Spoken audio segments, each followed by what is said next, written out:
Hey, y'all, listen, happy Tuesday. It's Trending Topics Tuesday, and I'm glad to see y'all in the building. As you come in the building, don't forget, hit the like button. We got stuff to talk about tonight. Yes, we do.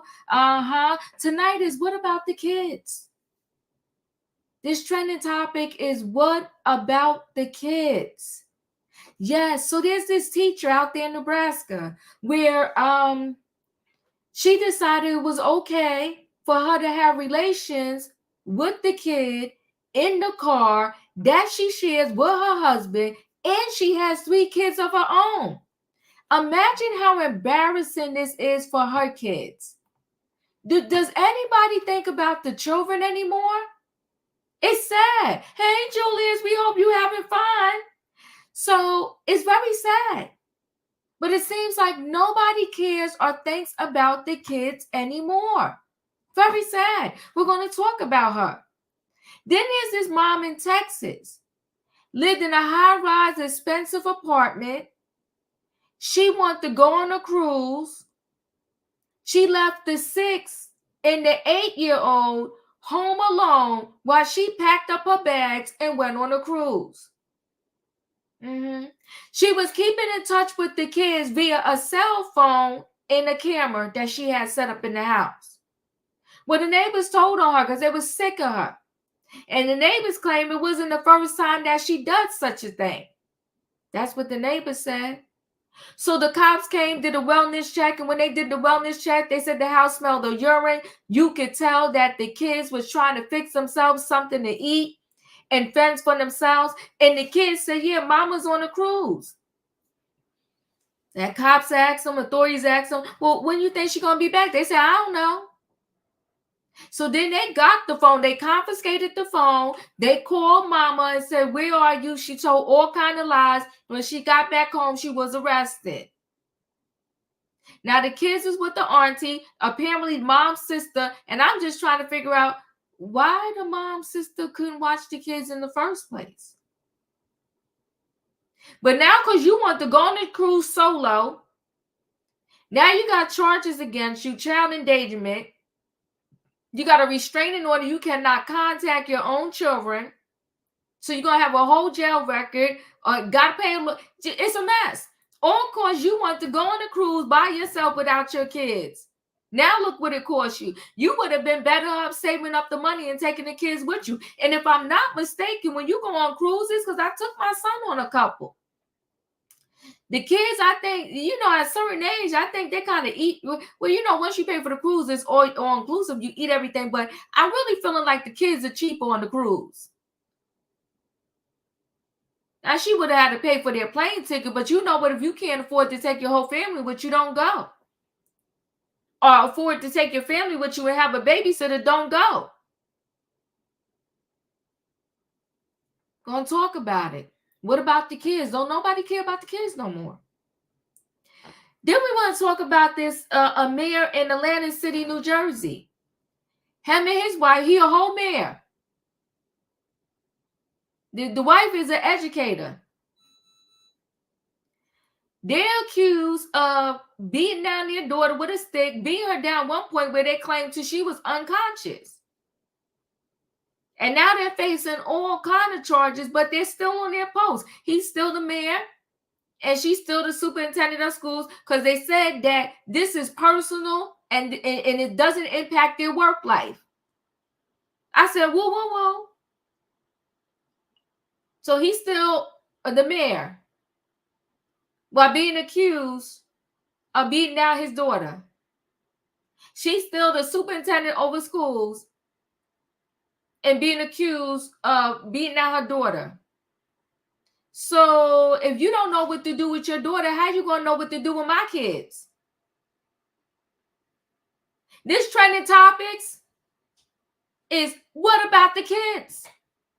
Does anybody out there anymore care about the kids, their well-being, their welfare, what's going on with them, what's happening to them? You know, I was in church on Sunday. I went in the building. A lot of times I watch online, but I was physically in the building in church on Sunday. They had baptism.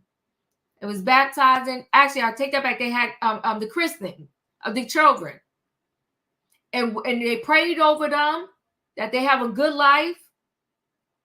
They get good babysitters, good teachers. You got to pray over your kids because the people out there crazy. You got the teacher sleeping with the student. And this was not a male teacher sleeping with the female student. It's a female teacher sleeping with the male student. It's a mess, y'all. But hit that like button. Listen, Diva's about 12 away from 35K. If you're not a subscriber, subscribe so I can hit 35K tonight. I appreciate y'all. But we're about to bring the people in the building so we can have our conversation. Listen, guys, it is Trending Topic Tuesday, and tonight's trending topic is what about the kids? Y'all know what I need to bring the people on in the building. I need a what? I need a choo-choo. All aboard, everybody. It is Tuesday night trending topics, and we're asking the people out there, what about the kids? I'm appearing the people on in the building. Hold on 1 second now. Hey, Leo. Happy Tuesday, Diva. Glad to be here. I'm glad you're here. Hey, in my opinion. Hey, Diva. Choo-choo. Choo-choo. Hey, E. Hey, Felicia. Hey, everybody. Hey, Savannah. Hey, Wayne. Hey, Hey, Kat. Diva. Hey, Hey, Diva. Diva. Hey, y'all. I'm glad to see y'all in the building. We're going to get right into it. You know, this story, actually, all these stories are pretty sad. This one, I was just like, what's going on with the schools and these teachers? I can't understand anybody who looks at a child and think you want something romantic with a child and you're a whole adult. I don't get it. And this woman is married with a husband and kids. And let me just bring up this story. Hold on 1 second. It's disgraceful.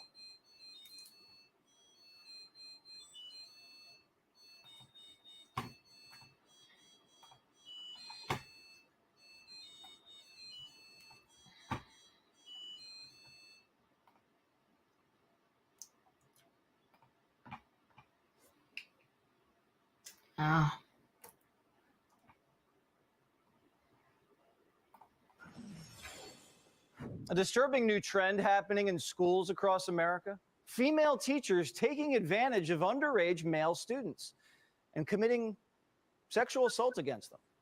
We're noticing a pattern with many of these cases. They're using iPhones and social media in order to target the victim. Take 24-year-old Ricky Lynn Laughlin, for example.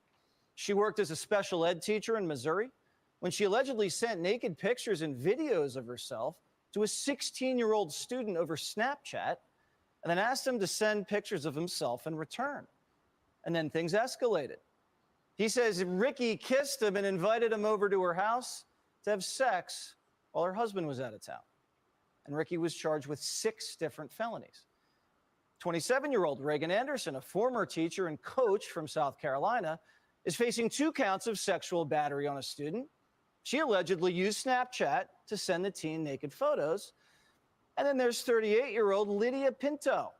Lydia was a high school gym teacher and coach, and the victim reported Lydia abused him when he was around 14 and continued doing so until his senior year. So what's going on here?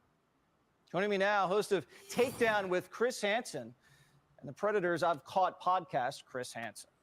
Why is this trend seemingly picking back up again now? I think you have better reporting, Jesse. I think you have awareness on the part of victims who are no longer as afraid as they once were to come forward. And I think you have parents who see suspicious behavior on the part of their children, then they can check cell phones, iPads, all kinds of other digital media, and the evidence is right there. These are criminals, these female teacher predators, but they're not smart criminals, and they leave a digital footprint. Some are suggesting because of the COVID pandemic, people were remote for so long. Now all these teachers are back in the class with the students and they just can't control themselves. You know, one of the questions I'm asked most frequently about our predator investigations, do you find women predators? And in our cases, we do not, because these are guys who go online, they like to meet a stranger, a child, groom them, and then meet for sex. In female predator cases, they don't like the anonymity. They like to know their victim. So this is a case where they see their victim, they have power and control over their victim, and they're reliving this fantasy. And what we're also seeing is a lot of fetish porn involving teacher-student sex. And so if you're into this sort of thing, how long is it going to be before the fantasy is no longer good and you have to act out on it? And that's what we're seeing now. That's interesting that the women want the intimacy and the men want the anonymity. Tell us about your series now, because I was a huge fan of To Catch a Predator. Absolutely. Well, I appreciate that. For 20 years now, we've been going after men who try to meet and sexually assault children online. In the new Takedown series, which is on my streaming crime network, True Blue, we continue that tradition and embed with law enforcement across the country. And we have probably 60 new episodes up on True Blue right now, along with other crime investigative documentaries that we do. All right, check it out. Chris Hansen, everybody, thank you so much. Thank you, Jim. All right, I just wanted to let you know that unfortunately they're saying this is a trend. And now let me bring up the latest one that we have, this Nebraska teacher. So Nebraska teacher, 45, caught naked in a car with a teen, is married to a Harvard-educated government official. The Nebraska substitute teacher caught naked in a car with a teenage student is a mom married to a Harvard-educated, high-ranking federal government employee, according to records and social media accounts. Erin Ward, 45, allegedly confessed to having relations with the 17-year-old boy, a student at Burke High School, where she worked, in the back of the car, and was charged with a felony SA by a school employee. By sleeping with the teen, Ward is also accused of cheating on her husband, a director at the U.S. Department of Defense, with whom she shares 3 kids, according to social media posts shared by Greta from the Greta couple. Doug Ward has spent nearly 2 decades with the U.S. Strategic Command, one of the unified combatant commands within the Defense Department, headquartered at Offutt Air Force Base in Oklahoma, where his LinkedIn was on his LinkedIn page. The command detects and deters attacks against the U.S. Let me just pause this, and its allies. Doug Ward began his career as a deputy branch chief in 2005 and was promoted to deputy director of the commander's action group in February. His profile states Doug Ward has also a long educational history with degrees from the University of Illinois, Bellevue University, and Harvard Extension School. He has completed his doctorate in defense and strategic studies at Missouri State University, according to LinkedIn. Their relationship was first reported by the Daily Mail. Erin Ward was arrested early Saturday when Douglas County Sheriff's deputies found her allegedly fooling around with a teenage boy in the car she shared with her husband. Officers had responded to a call for a suspicious car parked on a dead-end street around 3 a.m. When they peeked into the vehicle, they saw the naked substitute teacher with the partially clothed teen in the back seat, the sheriff's office said. The teen panicked, hurried to the driver's seat, and sped off in the vehicle, but crashed 2 blocks later, at which point he got out and fled on foot. Erin Ward remained in the car where she got dressed and then allegedly confessed to sleeping with the boy. Police found her ID from Oklahoma public schools on her and she said she substituted at various schools in the area, including the teens. The high schooler was later found hiding in the yard in only his t-shirt and underwear, according to the sheriff's office. Because the teen was above the age of consent, 16 in Nebraska, the teacher dodged statutory R charges, but was still hit with the felony count of SA by a school employee. She's disgusting, she's gross, and she has a whole family. This is a hot mess. I know a lot of people are telling me the notifications are not coming on. You had to re-hit the all notification bell. I hope that helps. I hope so too, Bianca. Thank you so much. And sometimes if you unsubscribe and subscribe right back, that helps too. But yeah, a lot of people have been telling me that. Leo, your thoughts? Years ago when I trained to be a substitute teacher, this is a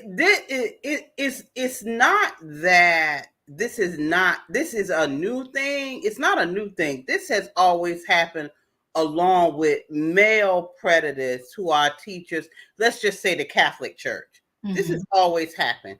It is when I'm a certified substitute teacher. So when I took the course and trained in it, my instructor said that many teachers are control freaks who do not have control in their real life, in their own personal life. You do notice a lot of times with these female predators, they are married with children. Right. And so there is a fantasy element psychologically with this, but it's a power dynamic. And it's the same thing with men. These female teachers give in to the power dynamic. And let's be clear, a lot of these young boys, they is already looking like very young men.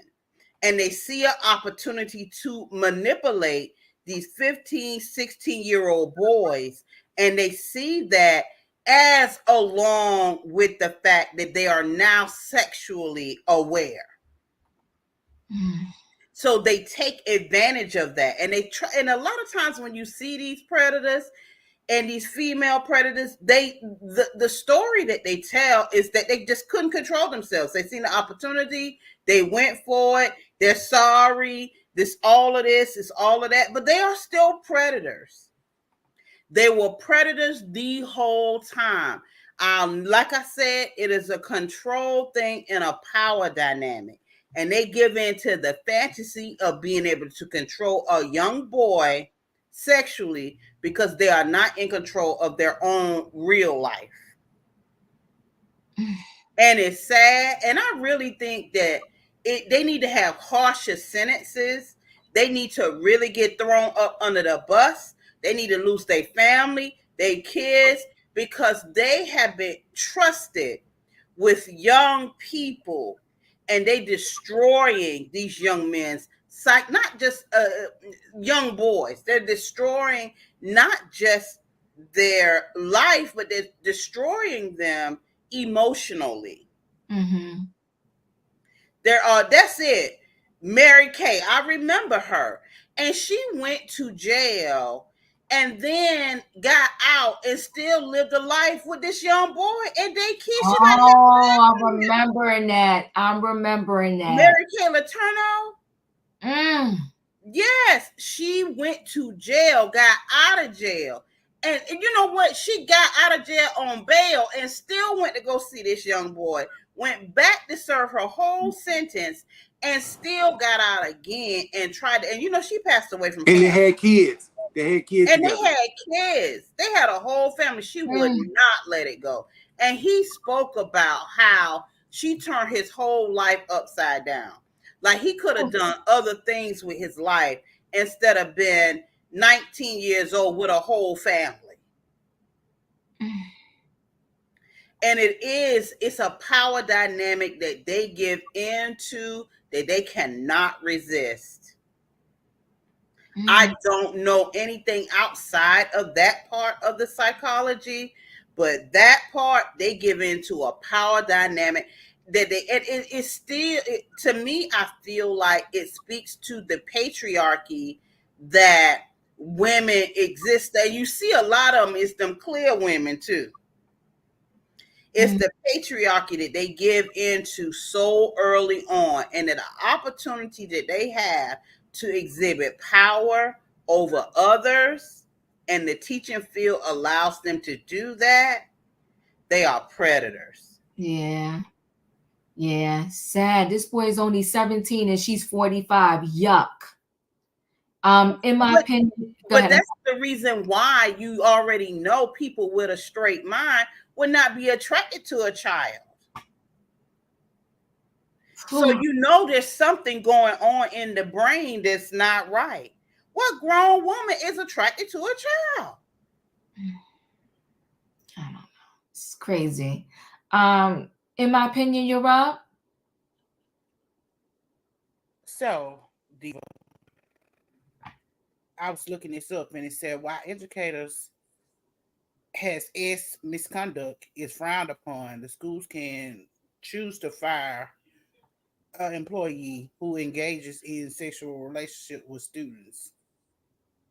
It's not always a criminal charge, which is letting us know that states are agreeing with this more and more because it's common. It says nationwide, about 10% of all students experience misconduct by a school employee from sometime between kindergarten and the time they graduate from high school, according to a 2017 study funded by the U.S. Justice Department. They know that this stuff is going down, and they're not doing anything to crack it down. And while I think it's disgusting and despicable that a grown adult will prey on children when they're in their most inexperienced level and want to experience it, I think this is deplorable. I think it's even more deplorable that the people that we trust to make these laws and break down on it is saying, hey, we don't have to fire them. We don't have to charge them criminally. That's when our system is broken. And our system really needs to take a second look at how we do this, because it's going to be more and more of them if they allow them to do it and not having no accountability. Yeah. They got her though. They got her. They got her because she was a school employee. That's the charge they got on. She could face up to 25 years in prison. Savannah, you're up. It seems more and more like this phenomenon is going on with women preying on younger men, or I'm sorry, younger boys, because these are not men, these are still boys, these are children. And it seems like women are preying on our children. And pedophiles don't have a certain look or color. Well, I'm so sorry, Diva, I don't know about pedophiles. There's no cookie cutter look or color or age to them or dynamic. They can come in all forms. And these stories are getting more and more common. We send our kids to school every day thinking that they're going to be safe and that our educators are supposed to be our partners in helping us mold our children and teach them to become better, productive young adults and then adults in society. But nowadays, especially after C-19, the criteria to vet teachers and to these educators, it's been so lax that these cases seem to pop up more and more. And that's all I have. Do like guys? So. Thank you so much, Savannah. Felicia, you're up. Good evening, everyone. Good evening. Good evening. So, this is one of those topics that I don't like to talk about, but I do talk about because I know how important it is to love and protect your children, and that there are people everywhere. However, Diva, when you were reading the article, two things just kind of struck at me. One, he was out at 3 a.m. with her. Oh, come on now. You always catch the little details. I'm sitting up. He beat me to the 3 punch. a.m. And it was his car. No, it was her car. It was her car. It was her family car. So somebody, she picked him up and took him to some dead end road. Oh my goodness. 2, you said the husband was out of town. So who was watching her children? So when I'm listening, I come from a value point. He's not valued by his parents. You talking? Whoever's raising him. And her children aren't valued by her. Oh my gosh. Now, it sounded a little bit like Genesis, okay? So the police put the light in the car and we're feeling shame. We're hiding.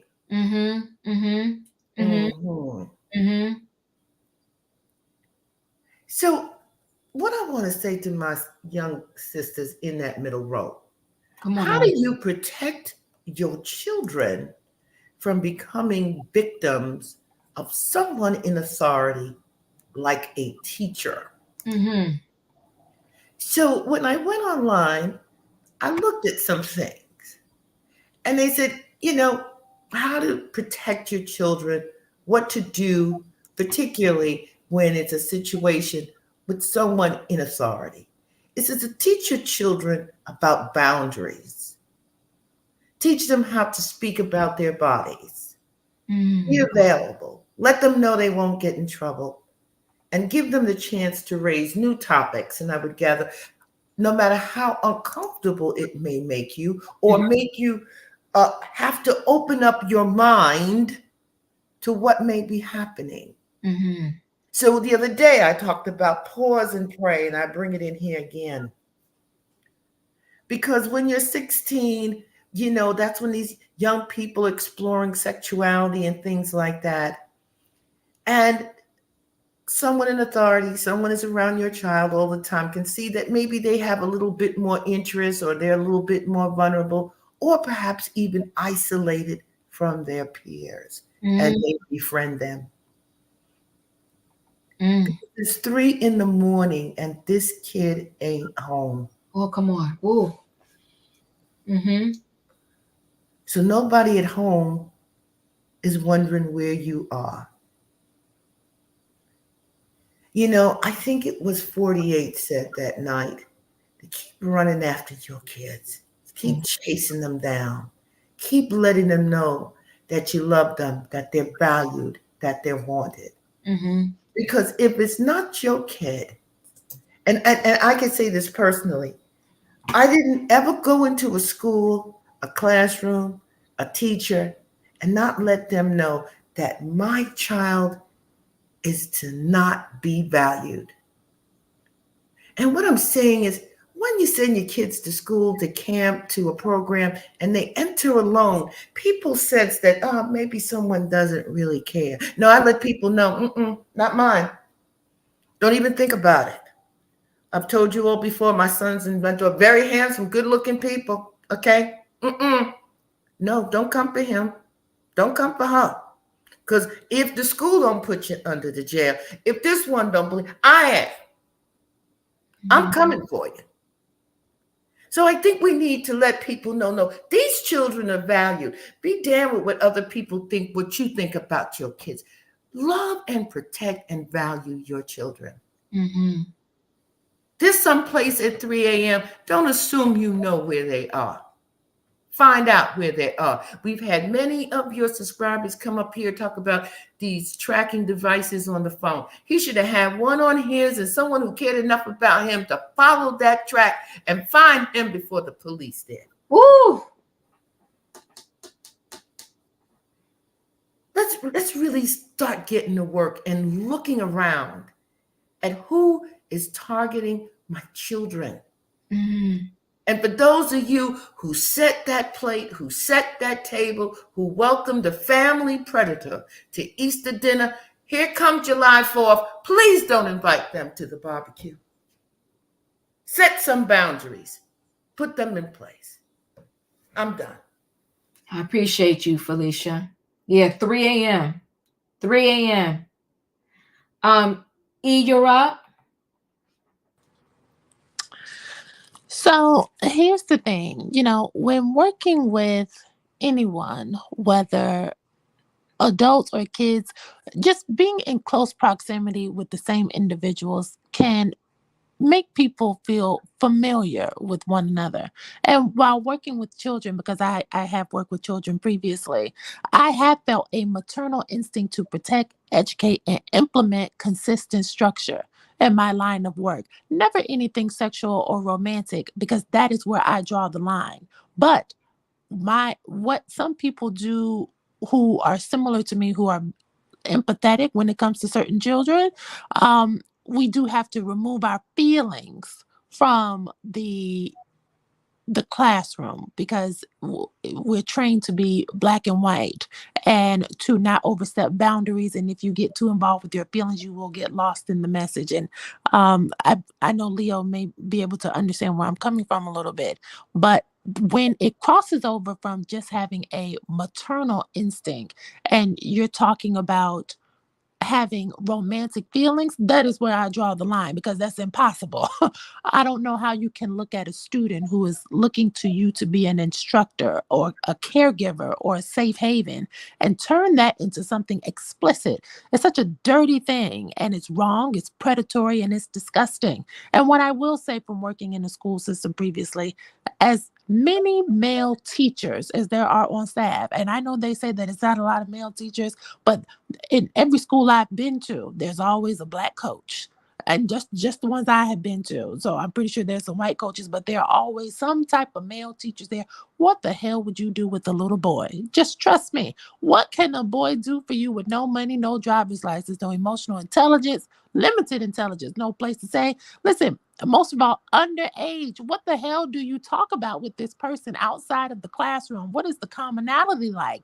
It cannot be any. It's a sickness, and it should come with prison time, like more prison time than the 25 years, because if you touch mine, I have to touch you, and it's not going to be any pleasure involved. That's where I'm coming from. And before you move on, I do want to highlight the other side of this, because on the flip side, I do know educators who have been SH'd by their underage students. A friend of mine who is a female teacher, she taught 8th grade, and a student filmed her in class and posted her on TikTok and put an animation of her finger maneuvering over that teacher's private area. So, even though we understand that there are children, that some of these, it's still a violation to the adults. Even myself, I have been recorded and posted on social media. And another teacher I know, she had pictures on her Instagram of her at the beach, and she was in a bathing suit, and a student found that picture. I don't know how they found it, but see, this is why social media is dangerous, and teachers need to be more conscious about what they put online, because you never know what someone can do with those images. But she had a photo of her online at the beach, and she was in her bathing suit, and a male student found that and shared that with all the other students, and he got suspended for a day, but then he came right back. And so, yes, there needs to be some harsher penalties. And I'm not saying that, I don't know how to wrap that up with the Bo Diva. I think I'm just gonna have to pause it right there. It's these teachers, male and female, need to have their license needs to be taken. But I do also think that the school has to do a better job of protecting these teachers from these predators who are underage as well. I hope that I tied that up. It makes sense to me. It made sense to me. Okay. It made sense to me. I told Felicia one time this story about in a hospital I was working with some teenagers, and and exactly like you said, they could get a little wild too. A little fresh. It's messy. So you need protection on both ends. That is correct. Wayne, you're up. I think in any of these jobs where you're dealing with a lot of children, I think they should have some kind of test to kind of like, that if you have some kind of, predatory, tendencies, just, some kind of test that they could apply. Aside from that too, I think this trying to find a good word. But anyway, this teacher, I think she likes being a substitute. You know why? What do predators like? They like children. She got a whole rainbow full of them now. And aside from that, she has the opportunity to see what child maybe is in a single family home, don't have a father. Just like Felicia said, the first thing I thought about, 3 a.m. in the morning. Isn't somebody looking for you at 3 a.m. in the morning? So I think this lady is seeking out children that she can, draw some interest to. You know what I mean? A child from a single parent. He used to staying out late. His mother ain't looking for him, and I think she targets these individuals. And if she's a substitute, she has the opportunity to go to different schools. And this might not be her first rodeo. This might be just the one she got caught. And that's sad to think, because you get some of these young boys who think they men, and they think that's a notch in their belt. They're not going to spill the beans, and they'll keep up with it. I think that other kid that had an affair with the teacher, it went on a while before they found out about it. So like Felicia said, who's looking after the kids? So I think she's happy being a substitute. And I think, like E said, she needs to get some time, not therapy. They need to get some kind of time. I don't care what kind of time it is, but something where they be at a place where they can think about what they did. And maybe they can get some healing from that. Whew. Katrina, you're out. Hey y'all, good evening. All I want to say is God works in mysterious ways. Ain't no telling how many times this child has sneaked out. Because it's 3 o'clock in the morning. So the parents are probably asleep. And I'm quite sure her kids are asleep. And as being as kids and as teenagers, we used to sneak out the house while our parents and stuff was asleep. Because whatever we want to do, we want to sneak and do it anyway. But like I said, God worked in mysterious ways. Because there's no telling how many times she's done this. It's just this time that she got caught. And it's ridiculous and it's pathetic that you got to go to a child. What, your husband is not fulfilling you that much? Buy a vibrator. Leave a child alone. Hire an escort. Leave a child alone. And if I was that, well, I couldn't be the police because she probably had 3 knots out of her head. But what I'm saying is, you preyed on this child. And like everybody else said too, ain't no telling how many times in the school systems that she have done this. Because you know how young guys or young men are. They have urges, and I hope this wasn't his first time because she has ruined it for the rest of his life. Because he's going to be tormented. He's going to have problems. I pray that he don't, but more than likely he is because of what she did, what she took for him. If he was a virgin, we don't know if he was or not. But I'm just saying, look at his first time. He's running from the cops, had an accident, hiding behind the house with a shirt and undershorts on. I'm just saying that's just ridiculous and pathetic. And for her to put that child in that situation, she really do need jail time, prison time. More than likely, they'll probably give her therapy because this is her first time doing it. She'll just get therapy because who her husband is. But I don't think that should rock. I think she should get prison time. And that's all I got. Thank you. Tay, you're out. Well, with everybody too, because this is disgusting, nasty, and everything I can think of right now. This is a baby.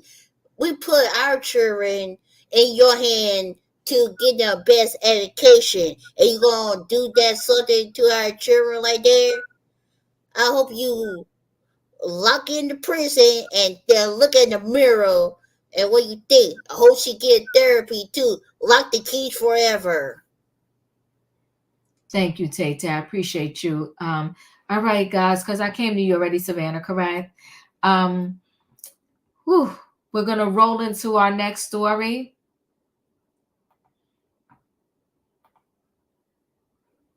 Okay, guys, we'll roll right into our next story. And the next one, I'm gonna go to this Texas mom. I want to say 26. Guess she wanted to go on a cruise without her kids, and so she did. Went on a cruise without her kids. Neighbors reported her because they saw her leave out of her apartment with her suitcase, and they knew the kids were there alone, and said it wasn't the first time that she did it. When they got there, the conditions of the home were deplorable. I mean, you got to go on vacation that bad? It just doesn't make sense to me. Let me see if I could play this really quickly. She's actually 29. Lakeisha Williams is accused of leaving her 6-year-old daughter and 8-year-old son home alone at their luxury high-rise in the Memorial City area while she flew to Florida and boarded a cruise to Puerto Rico. Both juveniles told officers that they had been left alone since April 4th. The young children were said to be left alone to fend for themselves for at least 5 days and told deputies they didn't know when their mother was coming home. The Precinct 5 Constable's office responded to Williams' apartment for a welfare check on Tuesday and noted that the apartment was in a state of disarray. They say it smelled like urine and said it was obvious the children had tried to make themselves meals. Court records say police found a phone and a camera that she was using to communicate with the children while she was gone. When deputies tried to contact Williams, they say she was not cooperative and changed her story about where she was. She was arrested Thursday evening.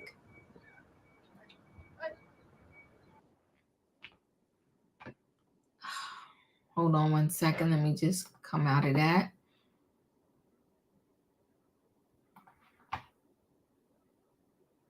All right, one second. I'm going to just go add a little more to this story. Hold on.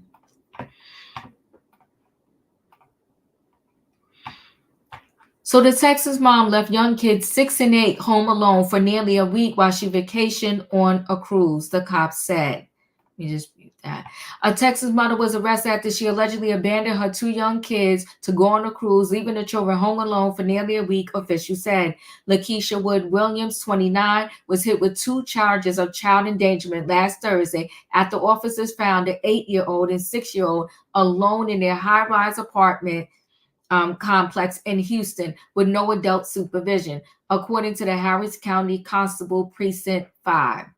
Williams left her kids to take her solo vacation on April 4th and returned the night of April 10th. She was arrested the following day.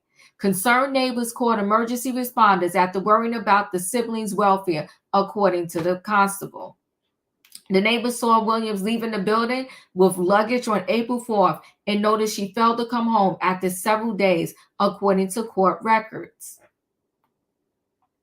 Deputies visited the apartment on April 9th and found the 2 kids alone in the apartment, trashed with garbage and food all around the floor and a potent smell of urine, the documents state. The place was in complete disarray, deputies said. The children said their mother had left to go on a cruise and was communicating with them through a camera in the apartment and via text messages to the 8-year-old. The kids were checked by paramedics as well as Child Protective Services. The children were removed from the apartment and are now in the care of their aunt. Neighbors told deputies it was not the first time they have been left at home with no adults. We are still pulling together the facts and the circumstances of how these children were left alone for several days, the police said. But the important thing is that they are now safe, and those responsible should be held accountable for leaving their kids in an unsafe situation.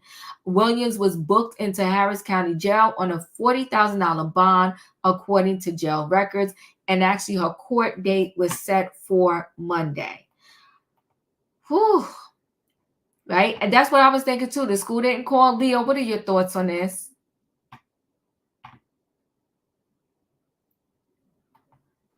I'm here doing a lot. You know what? Everybody ain't meant to be a mother. Everybody ain't meant to be a mother. Who in their right mind leave a 6 and an 8-year-old alone for longer than an hour? Ooh. If you have to? Right. Right. 5 days? I know grown people that can't stay alone for 5 days. Come on now. Much less some babies. You leave your own babies. Not to go to work, but to go on a cruise. Not to go to work, but to go on a cruise. Where they do that at? Whew. Where they do that at? In Houston, obviously, so you could afford some childcare because you can pay the rent down there the way you stay at.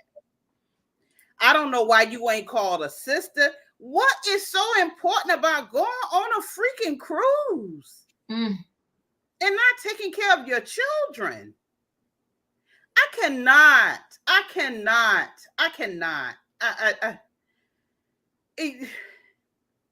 People, we need to get our priorities together for what's important. Get off the ground. Stop trying to front. Stop trying to stunt. Stop trying to make like you living a life you ain't living. You a mother, though. You need to be taking care of your children, not on some damn cruise. I can't. That's all I got, Diva. I ain't got nothing. I'm shocked. It's true. In my opinion, you're right. That ain't a mama. Mamas care for their children. She didn't have a single care for them and nothing else. All she was caring about is herself. Selfish and heartbreaking. I don't even understand this. I appreciate you. Thank you so much. In my opinion, whew, it's sad. Wayne, you're up. Everybody said why she ain't asked her sister.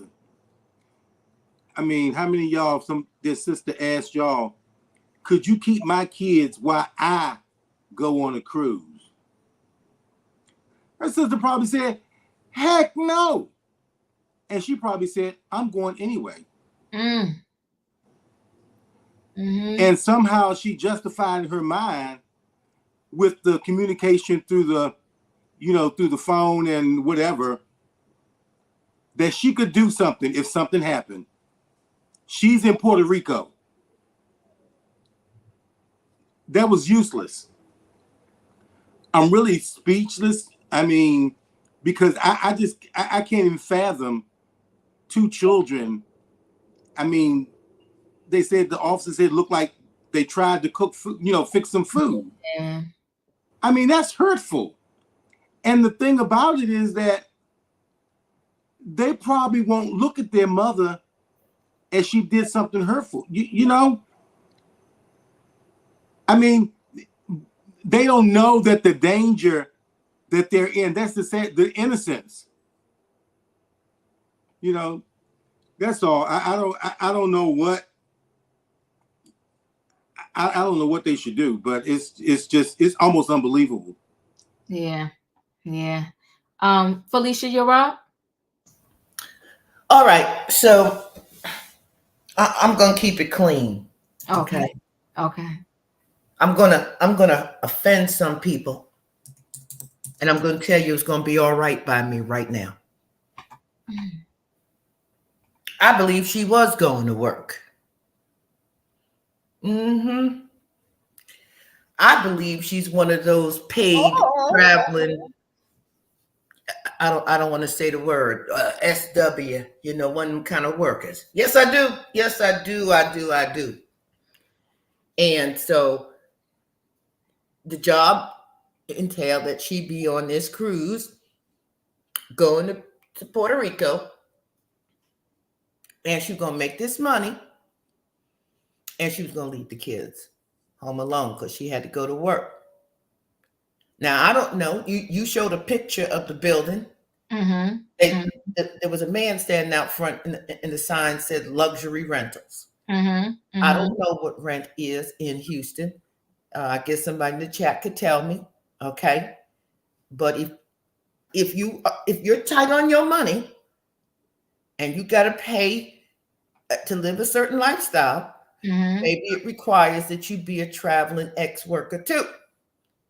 And maybe Wayne Hustler said, "No, I'm not going to support this. I don't find it to be the best thing for you, your family. Can't you figure out something else?"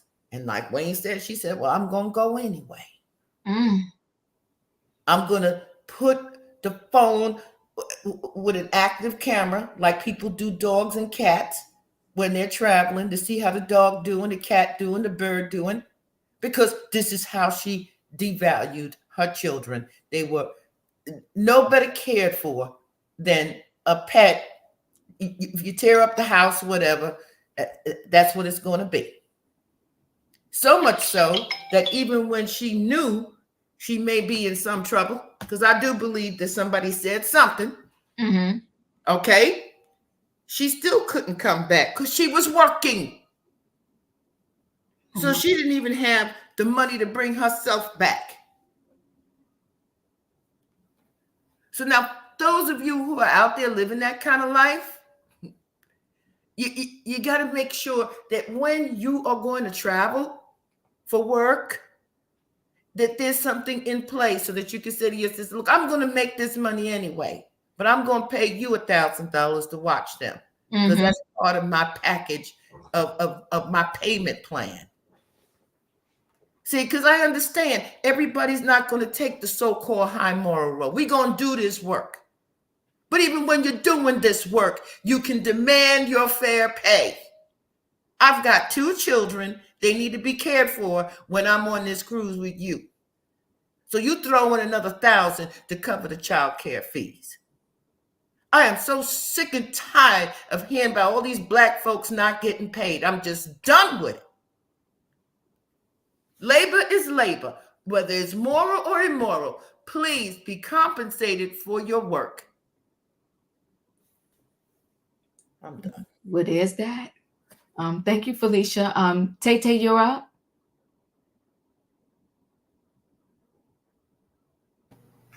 Try to get the mute, Diva. Or she probably be a man at the cruise. That's what I'm thinking first. Or she probably didn't want to take her kids with her so she could meet the man.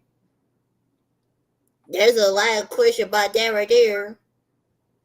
And who leave their kids by themselves? Usually you have babysitter or family members to watch your kids while you go on cruise, like by yourself. It don't make no sense right there. I'm thinking it's 2 things in the way right now. That's all, Diva. Thank you, Tay. I appreciate you. Katrina, did I skip you? Yeah, but you good. Yeah, go ahead. Where's the father? She couldn't left the kids with the dad. And then they said this is not her first time doing this. Ooh. So why y'all waited to this time to tell it? You already seen the kids was in danger from the get go. But then y'all don't say they don't say anything. They let it happen again. And what if the house would have caught on fire or something, and y'all didn't report that? And then for her to go out on a cruise and leave your kids home, like Felicia say, like that's what you do with pets. So that's what you consider your kids as pets. Yeah, we know you got to make your money, whatever she's doing. I thought she was a D dealer because she had to get to Puerto Rico and come back or whatsoever. She was on a run. But the thing of it is, child, you got kids. And if your kids couldn't go nowhere with you, then you can't go nowhere. Because that's ridiculous. I have a daughter that she's, like I told you, she's in the military. She has 1 son. Everywhere she goes, he goes. He ain't been to Canada. He ain't been to Barcelona. He ain't been to Hawaii. She don't leave him with nobody unless it's me when she have to go out and do her military work. So for you to leave your child with something by themselves, and then these kids in the house trying to cook, they trying to cook and feed themselves. What if they would have burnt themselves? What if hot water would got on them? I mean, this is totally ridiculous. Yeah, she need to be on a cruise. Her ass need to be on a cruise, cruising right to Alcatraz. That's what she need to be. She need to be on that island so she can see how the cruise, how the ships goes around that little rock, so she can see exactly how a cruise go. Since you want to be on a cruise so bad, let me show you how to cruise. That's ridiculous and pathetic. And she need jail time, big time. These women is something else, and we normally go up with it, but these women is something else. That's all I got. That's sickening. Yeah. Thank you, Katrina. Savannah, you're up.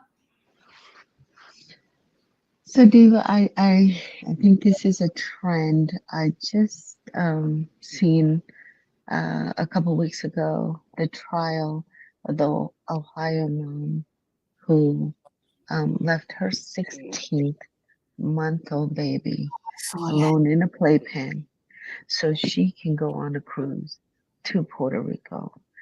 And she was gone for 10 days. And that baby passed away due to starvation. And Savannah, you got to stop that. The baby passed away. Yeah. yes, yes. And the officers who found who responded are still in counseling to this day because they said it was the most horrific thing that they have seen. The baby had feces in her teeth, her fingernails, it was so the mother can go on vacation to Puerto Rico. The mother got life in prison. And the judge told her, you're getting off easy because at least in prison, we're going to give you what you denied your child, and that's food and water. So this is a trend. I think this is sickening. And it took me a couple of days of prayer and meditation because that was a sad trial. And I just wonder what the neighbors, did they not hear a screaming baby? So thank goodness at least these neighbors responded and reacted and called the authorities on this mother, because the other mother, they did not, and that baby passed away. So we have to be more vigilant as neighbors, as a community, and if we see that our neighbors have 3 kids, we better see 3 kids playing outside every now and then. If I start seeing one's missing, I'm gonna start asking why. Where's little Judy, or what's going on? Because mental health is very real. And there's the mothers of nowadays are not the mothers from back in the day. So Yeah, that case was horrific and sad because the kids started eating their own. Yeah. I don't know how she thought that kid was going to survive. Like, I don't know. That one, yeah, and the cops are still in therapy. Yeah, that was and sad. the only way she was caught was because of a neighbor's ring cam who saw her coming home. And that's the only way, because she has, just like this mother, had 4 or 5 different stories as to what happened to that baby. That is unbelievable. That is unbelievable to me. That is hard for me to swallow. Yeah, it was and it is very hard for those first responders that came and saw that scene. They are not the same. They are not the same. In my opinion, did I skip you? No, I went deeper. Okay. All right. It was me. Oh, I'm sorry, E. Go ahead. So this person sounds like Drea from the Basketball Wives. This is the same thing she did, and she got the same charges. First of all, how do you live in a high rise but can't afford a babysitter? I don't understand.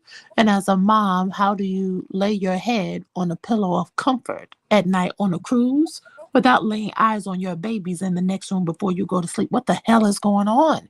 It goes back to what I was trying to say in the previous story, but I could not find the words when I said it was easy to become familiar with people you work with and to build a rapport and care. If you have a caring heart as a teacher, if you know you have a student who has housing instability, food insecurity, or lacking emotional support at home, it's easy to find yourself caring and becoming too invested. And when I work with kids, and admin told me, no, do your job, get the test scores and go home. That's when I knew it wasn't for me. And I have treated some kids as great as I have treated my own daughter. And it's all because of mothers like the one you're talking about right now. It's mothers like her in this story who send kids to school, if at all, in need. And as an adult who cares for children, when you see a child exhibiting, self-isolation and being fearful and lacking resources, you want to help and be of service, right?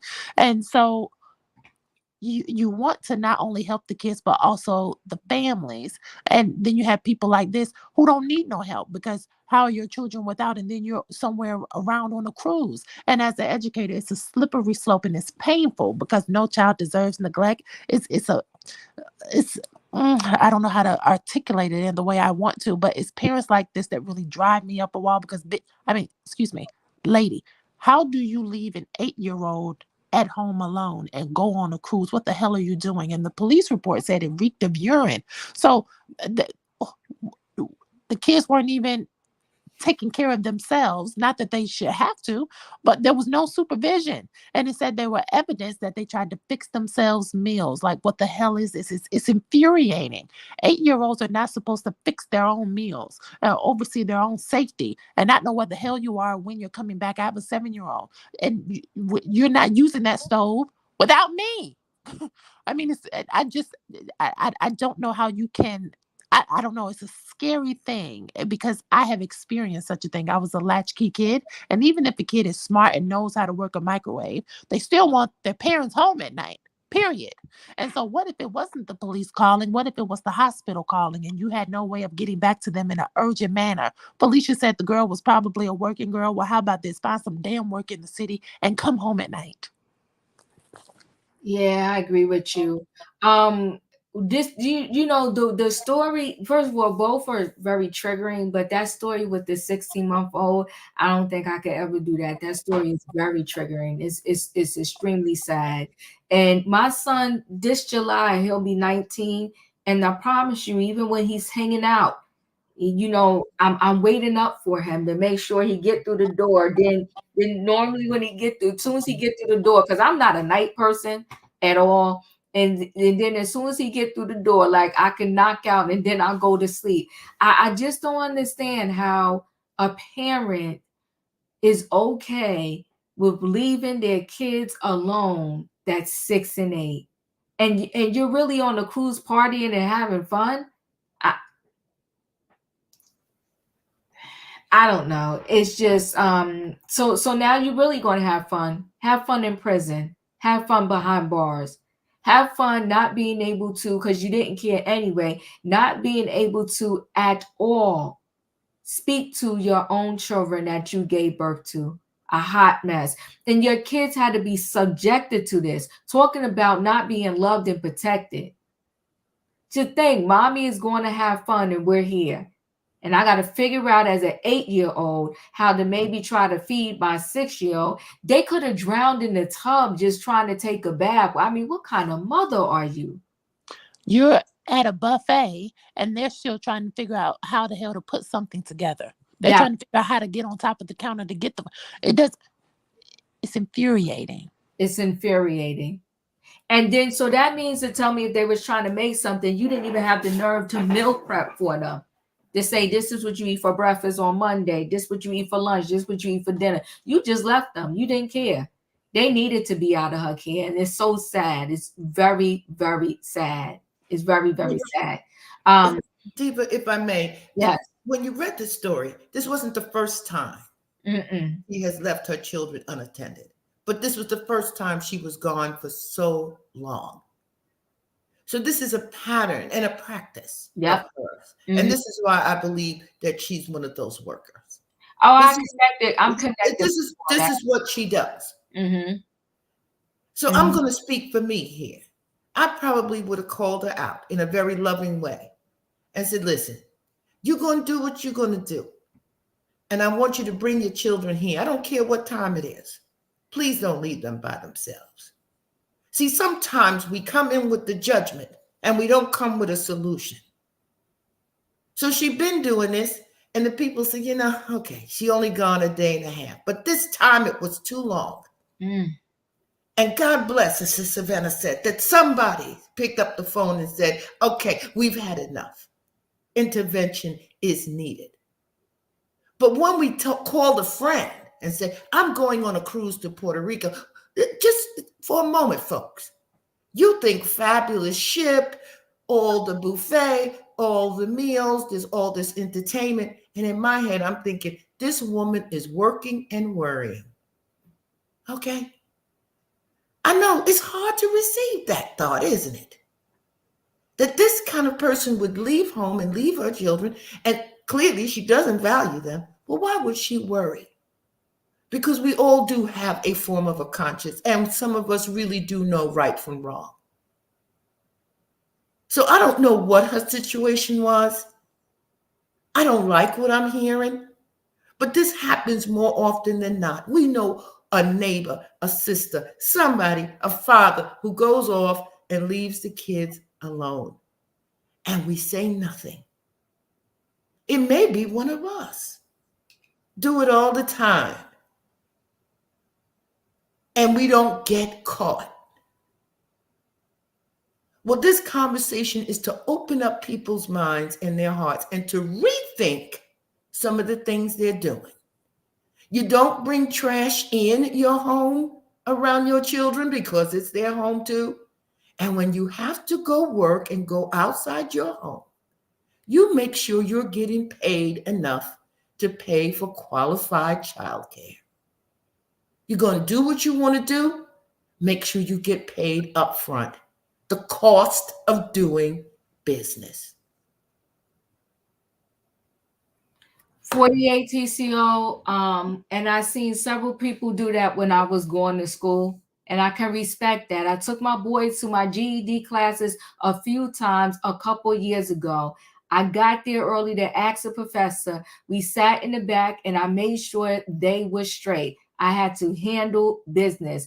I appreciate that, and I appreciate you throwing that out there. And I've seen, now a lot of stuff is doing, can be done online. And that's very fortunate, right? But when it wasn't all like that and you just have to physically go into a classroom, I've seen many parents bring their children to school with them.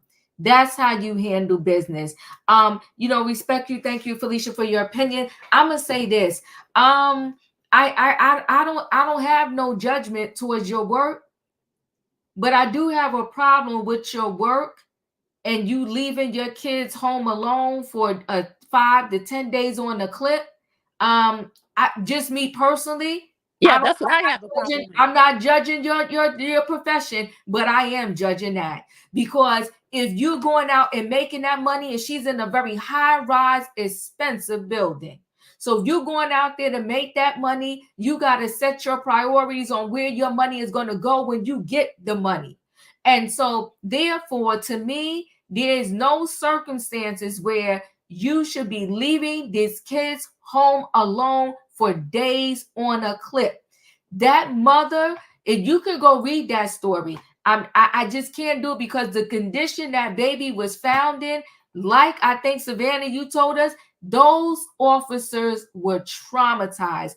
If you read how that poor little precious baby was found, it's extremely sad. This chick, mother leaves top girl home alone that did not live, soil playpen, while she goes to vacation in Puerto Rico. You have no soul to me. I don't care if that mother was working. I really don't care. I promise you, when you have a kid like that, I will go and be in a shelter with my kids first before I got to do something where they're going to be home alone for 5 to 10 days at a clip. Sometimes you got to make decisions, and you got to always make the decisions with your kids at the forefront of your mind.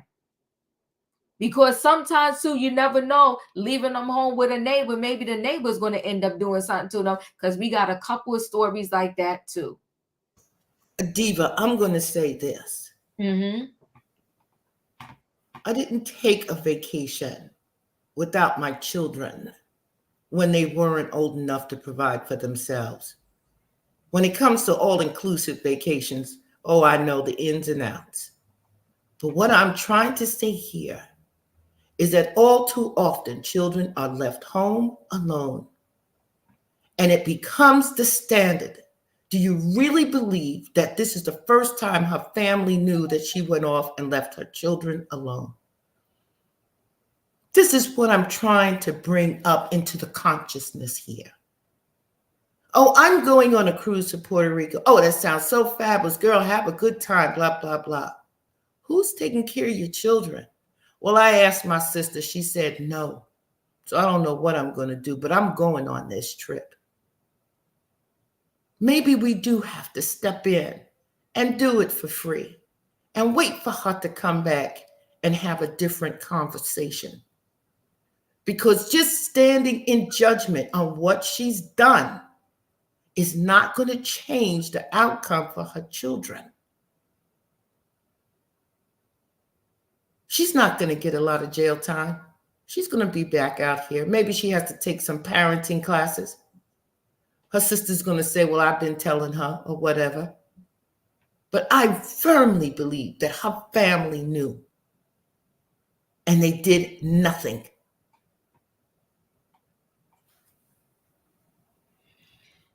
I appreciate you. Stevie, can I say something? Yes. I just want to say God is an awesome God because he was protecting those kids until they got help because anything could have happened. So he was looking out for those children, regardless of what kind of what do you always say? God look out for fools and children. So obviously he was looking out for those kids because their mama's a fool. So I just thank God for them kids is okay and nothing really, really traumatic. Well, something did traumatic happen to them, but nothing like, they had to be hospitalized or death or anything like that. So we got to give praise to God. So they made that, because they made it out of it. You know what I mean? I hear you. But the 16-month-old did not. And that's sad. And that's totally sad. let me roll into this other story because the whole thing is it goes back to the thought process of love and protect the kids. And if you had these kids, be dedicated to raising them. Regardless of if a man stayed with you, left, or whatever, and we ain't going to get into what's right and wrong. He should have stayed. He didn't stay, whatever the case may be. You had them. You gave birth to them. Give into the children. Give into the children. And like I said, if she cared, if she have cared, you could have meal prepped their food at the very least before you left. So I don't know. These children don't even sound toilet trained. Well, I get that. They listen, for a 6-year-old and an 8-year-old to have to fend for themselves is just horrific. Yes, it is. And just imagine, it's just not when mom goes to Puerto Rico. It's all the time. All the time, sis. It's all the time. All the time. It's all the time. It's all the time. But she has the right address. She's telling people this is what she's doing. It's like Leo said, it's all the fronting, it's all the fake, it's all the fraud. And we stand by silently, and strangers make the phone call, and God bless that they made the phone call. And somebody else said, how come the kids weren't in school? Didn't school call? They probably never go to school. This is deeper than that. Puerto Rico, 5 days, 6 days was the cherry on the sundae. This is all the time these children are neglected, unloved, unprotected. And adults in their lives are bearing witness and doing nothing. It's the strangers, it's the neighbors who did it. Sometimes we have to step in and do it even when we don't want to. Because they are children. So if you come in with all the moral judgment, this person will continue to do it and the children will continue to be neglected. I'm not saying I support what she's done. I'm saying love those kids and you do it. You be the sister, do it for free. Just bring them. Well, I don't have no money for food because clearly she didn't leave them with food. Just bring them. We'll talk when you get back.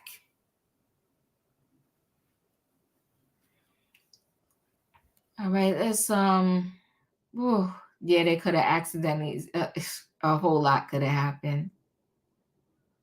A whole lot could have happened. But what happened for sure is the mindset and the mentality of like our mom walking out the door to go on a cruise because the 8-year-old said she's on a cruise. I don't know when she's getting back. And they confiscated the phone because the phone is being used as evidence because she tried to lie about her whereabouts. And they're using the phone as evidence to prove that, no, you was in Puerto Rico. You was on this cruise and you knew it. Let's move on into this last story. It's a mayor of Atlantic City in New Jersey, his wife, and they're being accused of abusing their daughter. Let me go into this story. Let me see.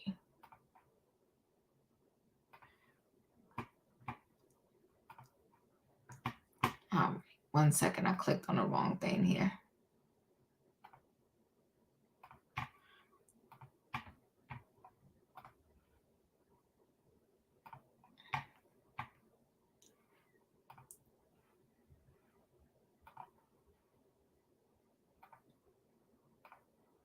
Tonight, Atlantic City Mayor Marty Small and his wife are facing several allegations charged with child endangerment.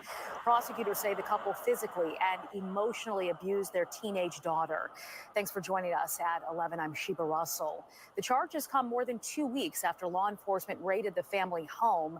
Our Steve Keeley has the details. Though she has a doctorate and I have a master's degree, there's no book and no course that we took in college to show you how to be a parent. And more importantly, how to deal with the struggles of raising teenagers. 2 weeks ago, Atlantic City's mayor seemed to sense what the Atlantic County Prosecutor's Office was investigating he and his wife for when they showed up at their home with 5 search warrants. And now he knows for sure. Both 50-year-old Marty Small and his 47-year-old wife, the school superintendent, Laquetta Small, are charged with second-degree endangering the welfare of a child, their teenage daughter. 15 years old when prosecutors allege both the physical and emotional abuse incidents charged started in December and continued through January when she turned 16. Both are charged with multiple separate incidents, too. The mayor is accused of hitting his daughter with a broom until she was knocked unconscious. And in another argument, it's alleged the mayor threatened to hurt his daughter by, quote, earth slamming her down the stairs, grabbing her head, throwing her to the ground, and smacking the weave out of her head. Laquetta Small is charged with punching her daughter multiple times in the chest in one argument and in the mouth during another. And in a separate incident, dragging her daughter by the hair, striking her daughter on the shoulders with a belt, leaving bruises. Separately, the mayor is charged with third-degree aggravated assault, terroristic threats, and simple assault. Laquetta Small charged with 3 counts of disorderly person simple assault. They're having their lawyer do the talking for them for now in this criminal case, and I spoke with their attorney, Ed Jacobs, by phone tonight. The complaints filed today by the Atlantic County prosecutor have absolutely nothing to do with any allegations of misconduct in office or any failure on the part of Mayor Marty Small to properly discharge his duties as mayor of the city of Atlantic City. It's got absolutely nothing to do. They have nothing to do with public corruption in any way, shape, or form. These complaints focus upon private family matters within the small household. And since these allegations don't involve either the mayor or school superintendent in any wrongdoing in their official capacities, both are expected to continue in their leadership positions while fighting these charges. In Atlantic City, Steve Keeley, Fox 29 News.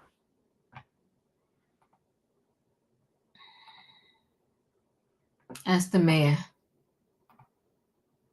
Talking about there's no book. So hold on 1 second. I'll give a little more information on this story. Then I'll come to you, Leo. 1 minute. So Atlantic City Mayor Marty Small, Sr. and school superintendent wife deny beating their daughter, completely innocent, they say. So Atlantic City Mayor Marty Small Sr. and his wife on Tuesday denied abusing their daughter a day after they were both charged for allegedly beating her unconscious with a broom. The New Jersey mayor, a 50-year-old Democrat, and his 47-year-old wife, Atlantic City Public School Superintendent Laquetta, were charged Monday with assault and second-degree endangering the welfare of a child. The mayor is also charged with third-degree terrorist threats and third-degree aggravated assault. However, the pair's lawyer, Edwin Jacobs, said Tuesday that they denied the charges and that the parents and their two kids remain close and loving, intact family. Mayor Small and Laquetta Small are completely innocent of any wrongdoing and will ultimately be completely vindicated, Jacobs said in a statement to the TV. That's them, I guess, in better times. On Tuesday, the mayor also posted a video of him smiling while back at work alongside with hashtags, including hashtag unbothered. This is the mayor talking, y'all. His teen daughter, who has not been otherwise identified, was allegedly abused on multiple occasions between December 2023 and January 2024, when she was 15 and 16, according to authorities. In one incident, the mayor allegedly repeatedly hit her in the head with a broom, knocking her out. In another, he threatened to throw her down the stairs and grab her by the head and smack her weave off, investigators reportedly said. That's the daughter, that's the son, that's the mom, that's the mayor. He had also allegedly punched her in the legs repeatedly, while his wife accused of plummeting her in the chest with punches, leaving her bruised, black and blue. In a separate incident, the school administrator allegedly punched her daughter in the mouth. Laquetta was also accused of dragging the teen by her hair and beating her with a belt on her shoulders. Marty had not responded to the Post request for comments, and City Hall had declined to weigh in on the accusations. The mayor's home was searched on March 28th, and on April 1st, his wife and their daughter attended an Atlantic City news conference in which the mayor said he has nothing to hide. That's the mayor and the superintendent of schools. Leo, your thoughts? What about the kids? I'm interested to know who brought forth these charges. Is it something that a hospital brought forth the charges? Is this something that was brought forth in counseling? Do you know, Diva? I do not. Excuse me. So abuse. I do know. You want me to read it? Sure. Okay, let me go back to the page. Mm-hmm. So it says, boyfriend's video clips led to charges, officials say. NBC 10 obtained a criminal complaint that contains more details on the investigation and what led to the charges against Mayor Small and his wife. During the week of January 22, 2024, mental health training for students was held at Atlantic City High School.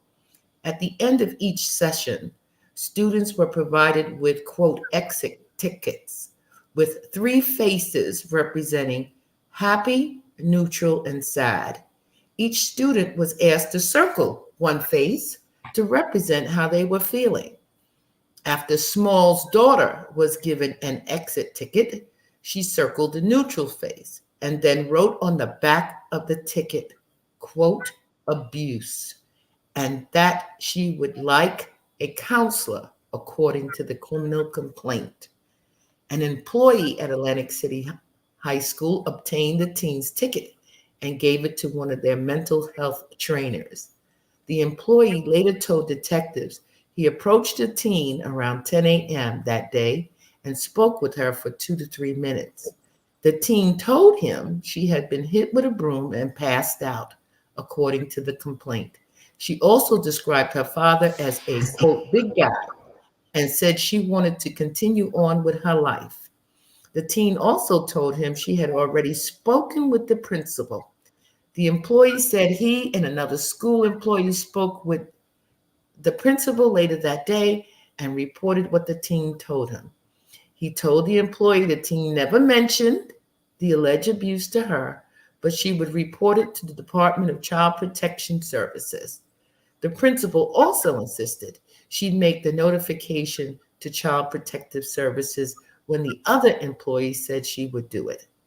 Later that day, the teen told the therapist during the telehealth session that her parents were physically and emotionally abusing her, describing 3 incidents in December and January. The teen told the therapist she had informed the school and the school would be contacting the state.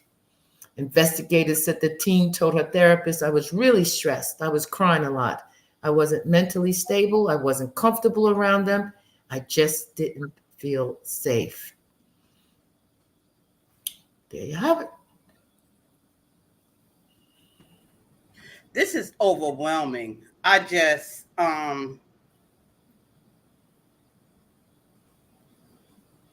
this is very, very, very overwhelming to me.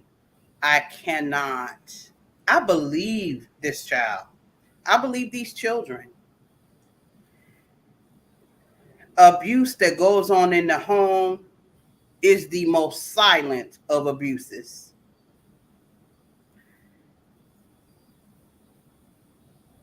And they gonna smile and grin for the cameras till the end. Till the end. They already saying they can't lose their job. How are you to guide a city when you can't guide your children and be a protector for your children and you are an abuser of your children? I don't know how you can settle these two things. I can't. I got to absorb this because, boy, has been a lot tonight, y'all. I can't. I know. I can't. I know. It has been a lot. Whew. But Amir, this is Amir and the superintendent of schools, his wife. It happens on every level. Every level. And now he want to get on the have a press conference talking about, oh, it doesn't come with a manual. But you said you ain't do nothing. E, you're up. I'm going to.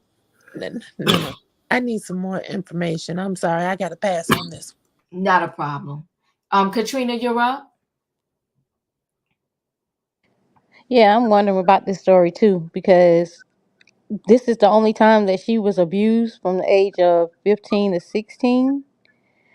She wasn't abused before then. Um, and I'm not condoning nothing that they do, but we know that teenagers have a mouth, especially when they start smelling themselves and want things to go their way. I'm not saying don't get me in the chat. Don't go off on me. I'm just saying, because I had to raise girls myself, so I know how fly their mouths can be. But that still don't give him no right to abuse them that way. It's a way to punish a child without doing all that. Um, then you supposed to be the mayor. You supposed to be the man of the people, and your wife is a superintendent. She's supposed to be the mayor. I mean, the superintendent of the children. So I don't understand how they was punching her and doing all that. I mean, even though a child is a child, but what did this child say to them to make them whoop her that way or discipline her that way? That's not discipline, that was abuse. But I'm just trying to figure out, like, she was never abused before that time. She just not started being abused. I don't know. And then you saying the boyfriend was the Yeah. one that showed it. Yeah. If I may, there's a little bit more in another article. Mm-hmm. Yeah, go ahead. Okay. All right. So it says on January 26th, investigators then met with the boyfriend of Small's daughter. The boyfriend told investigators he had a good relationship with his girlfriend's parents until early December, when they found out more details about their relationship and took away their daughter's cell phone. The teen boy said he then mainly communicated with their daughter through video chat on social media.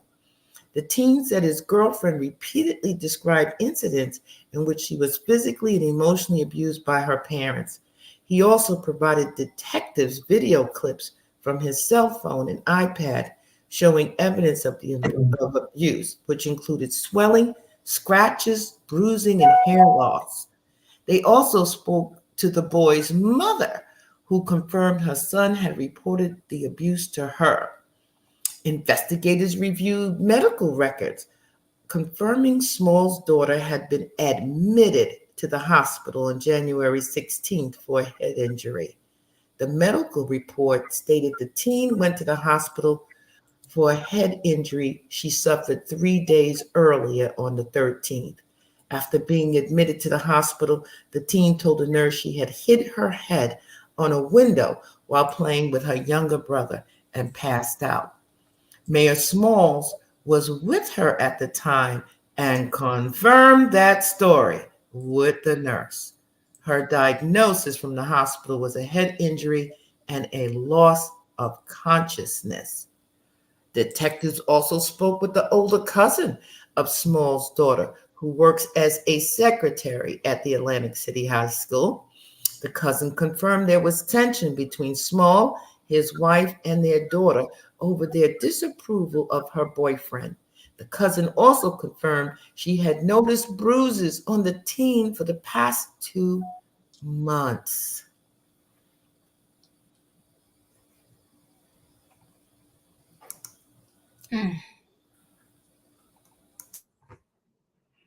Whew, Katrina. Yeah, that's what I was saying. I'm like, why is it at this time? And it's her boyfriend pushing this issue because they probably don't want her with him. Something is weird. Because I'm just saying, of all time in this era, how you just not getting abused? I'm not saying she wasn't abused before, y'all. Don't get on me. But I'm just saying, how? I mean, that's just weird. And you know how when we turn 15 or whatsoever, we want to be with a boy. We gonna do what we gotta do to be with this boy, and he's gonna do what he gotta do for her to be with him.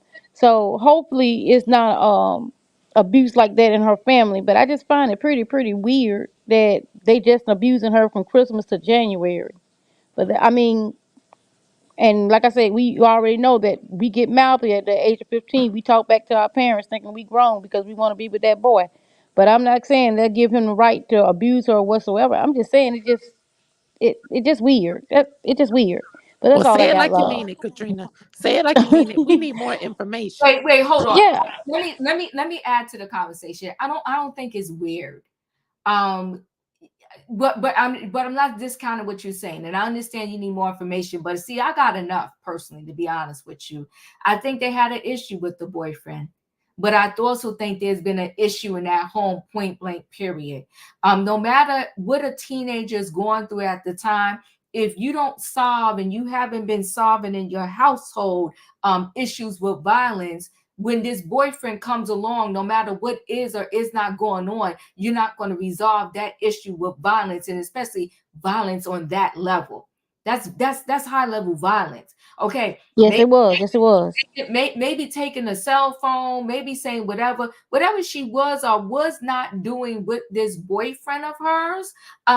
To solve it that way, you're beating your, and then you and the dad are in agreement with this level of violence. It don't make sense. So that's why I said, to me, is this is the way this family solved issues.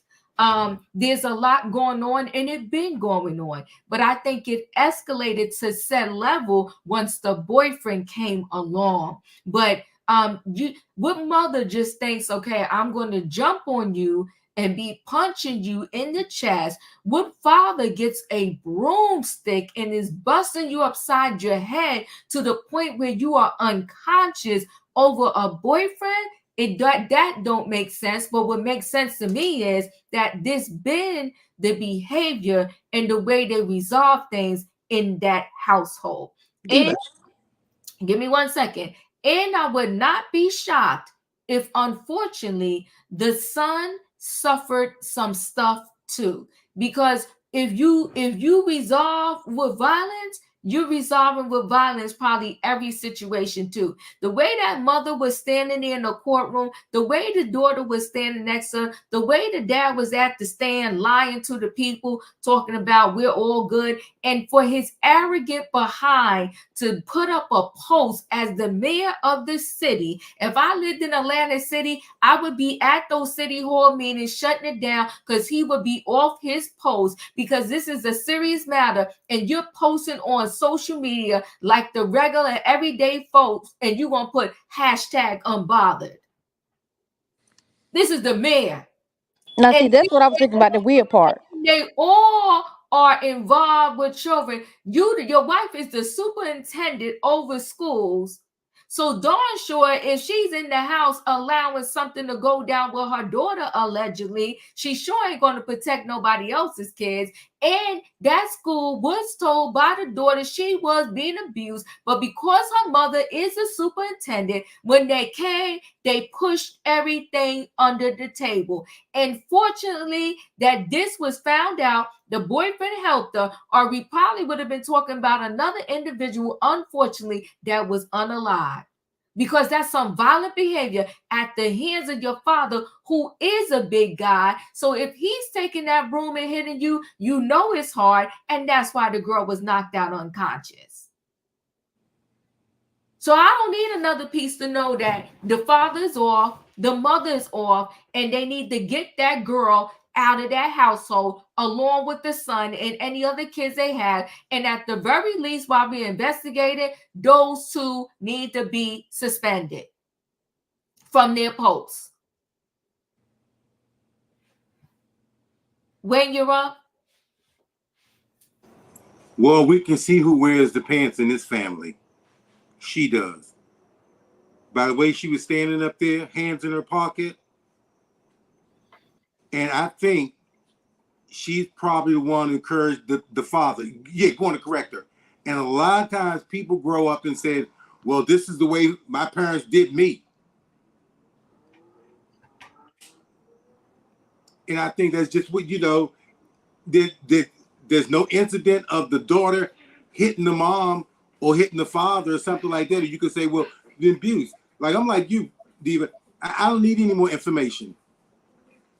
This girl was not, from what Felicia's read, everything, I don't see where this girl was that bad that she needed to be beat with a broom or anything. Okay, and I agree. I mean, for him to stay up there and say, we're unbothered, I hope the daughter really goes through with this and presses some kind of charges and bring it out. Because this is ridiculous. And I'm really amazed. I was a single parent. I raised 2 kids. I never had to put my hands on my kids. I think I may have spanked them once when they were younger, but never have I had to put my hands on them. And I can't even fathom that kind of interaction between, a parent and a child, putting their hands on each other. I don't understand it, Wayne. I don't either. Right. Listen, and I don't know, and this is no judgment towards anybody. I don't know what can happen so bad in your household that's so contentious that you really got to raise your hand to your kid. I never had anything personally happen that deep. I just did not. And no, I'm not perfect. So people, please don't go there with all of that. I never had anything that deep. It was school. It was dinner. It was basketball. It was some homework that wasn't done. And I was like, are you serious? Listen, during the C-19, when they was being home, they had to do school at home. The school calling me. I'm downstairs. I don't live in no big house. He upstairs. I'm thinking he on the computer. They was like, is he coming to school today? I'm like, huh? I go in the room. He knocked out. I'm like, dude, how you late for homeschool? But I didn't lose my mind and start throwing pens and this, that, and the other. I don't get it.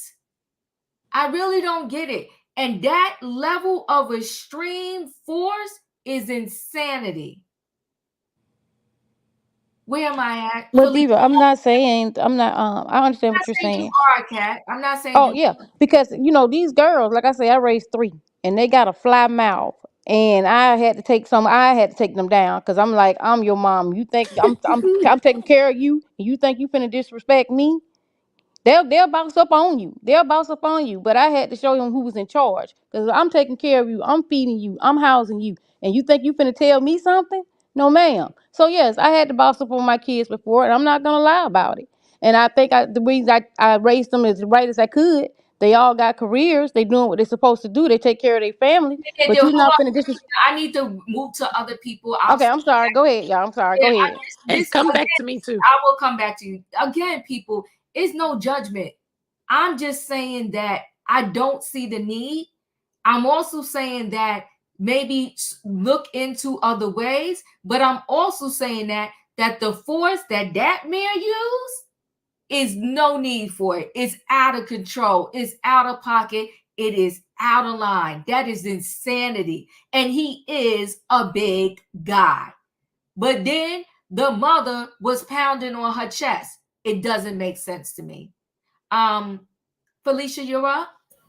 Okay, Diva. So me and you, we back on the same page. Okay, we back on the same page. All right.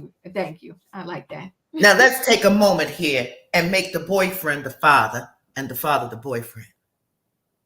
Okay. Mm-hmm. You got this man beating on this girl. It ain't right. Katrina said, well, I would boss up on my kids. You a female, they're female. We're talking about a full-grown man beating his daughter down like it's okay.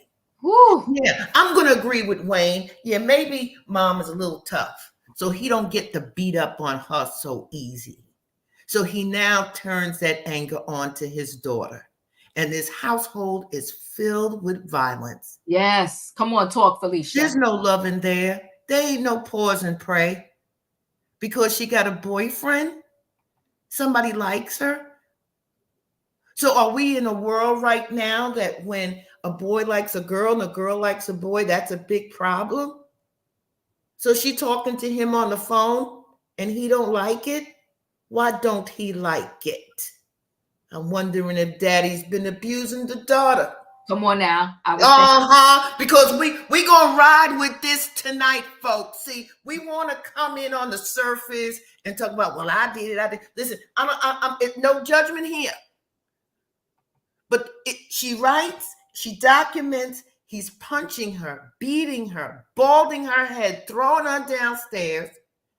And her cousin and her mama and her daddy, who are all on the Atlantic City payroll. Okay, the whole family getting paid here now. Come on now, you better so talk. We see bruises, but we're not saying nothing. We hiding the report because she's brave and courageous. Come on now, she wrote her it boyfriend is giving her the courage to come forward to say, I got a problem. So what do we want her to do? To attempt to take her own life because she's got a father that's a big, overblown, bloated, ignorant, fat black man that ain't got nothing going for him but beating up on his daughter, his son, and yes, let's throw in mama with the bad wig and all that makeup. She's probably covering up her own bruises. He's been beating down on everybody in that house. There's nothing about liking somebody that you want to be on the phone. These young people on the phone all the time. She wasn't in no car at 3 a.m. sexing down somebody. She was home. She was home. And that was a problem. And then you get out here publicly and disrespect your constituents. And Diva's absolutely correct. If mama ain't protecting hers, she ain't protecting yours in school either. Come on now. This is how they all get down. It's all violence, all hate. It ain't no big deal. Yeah, if I was down in Atlantic City, yeah, we got to go ahead and get a petition started. Yeah, let's go ahead and get you and the entire family, everybody on the payroll, all of you need to go. And let's not forget, her father lied to the authorities and said, yes, she bumped her head against a window. She did not. You struck her. You should be handcuffed. You should be charged, and you should be in some kind of classes, and you need to resign from your job, Mr. Smalls. Period, point blank. Period. I'm done. Facts. My screen has shifted big time. Tay, I don't think I came to you. No, man. Well, I with Felicia this right here. After they got on the camera, put a smile face, say everything's okay, try to save their reputation. So that way the mayor won't get kicked out of the office and the mama don't have to kick out in the school. But the boyfriend got the facts. What happened in the house? Probably one, they don't like him. Two, they don't think he's good for good for their daughter. Three, they don't gonna like him because he don't have no job. That's what every day in my brain tell me something about that. There's something fishy and something wrong down in the water. Something wrong in the water about that right there. So yeah, I'm with everybody and Felicia about that too. Yeah, I think they don't like him because now there's a witness to exactly what's going on with their daughter and somebody that's actually protecting their daughter. That's what I feel. Yeah. I could be wrong, but that is exactly what I feel. Where am I at? My screen has shifted a lot. Savannah, thank you. Thank you, Tate. And it's funny that you said that word. It's funny that you said that word, diva witness, because according to the ABC News report, there was another witness, the grandmother witnessed an incident of the young girl being assaulted. And the comment made by the grandmother was, so she has a black eye. It didn't stop her. So Celicia's assessment of the family being on payroll is spot on, because the teenager has sought help before from wasn't the first time. This was just, they were fortunate, the boyfriend was fortunate enough to get it on video. And for their pompous, arrogant selves to be on there, and him, and I did go to, I saw his social media. There's an issue here in the community, so the community definitely needs to rise up. And I'm pretty sure it's probably church members are going to rally around him and protect him and the wife. But we always tell our children to reach out when something's not right. And this young lady wrote on the back of a paper, I am not being treated correctly. I need help. And somebody responded. And so she did as we would teach her and tell our children at all times. And so now they need to continue to protect her. Someone needs to step in. So all the parents did was drive her closer to this young man. And it's just unfortunate that these stories are so common. But I applaud her for reaching out, and I hope she finds that one protector, that one savior, that one mentor that's going to cover her and protect her from these monsters that she seems to be in a community of monsters. Because even grandma didn't reach out and to save her.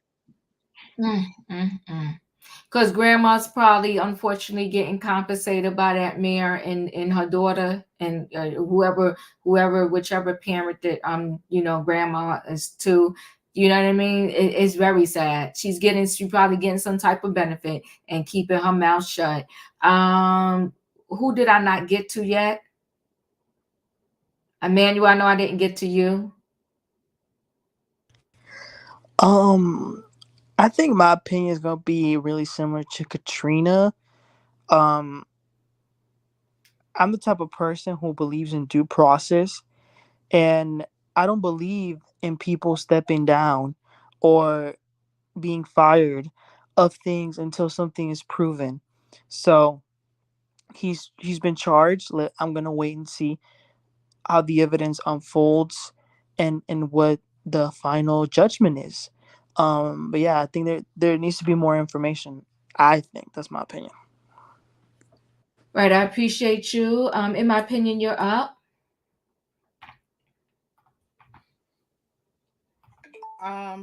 So this story is a little close to home. I know how it feels to be the person that don't want to speak up when it's happening.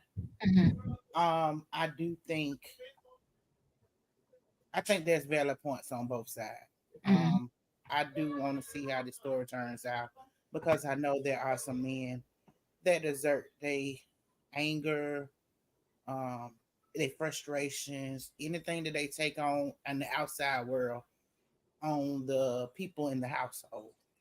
And usually the mom that's there to protect the kids while still trying to protect the kids, they mask it under he loves you. He beats you because he loves you. He beats me because he loves me.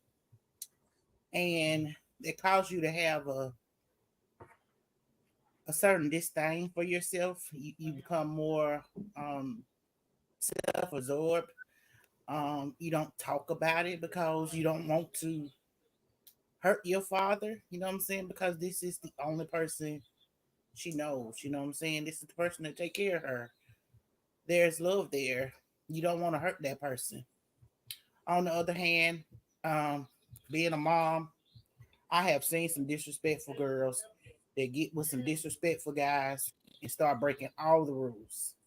And so I do know that there are parents out there that say, look, you're not going to be with this kind of person because, this person is trouble. You know what I'm saying? And then they get vindictive and they say, oh, I'm going to get you back at all costs. I'm going to show you how much I love you.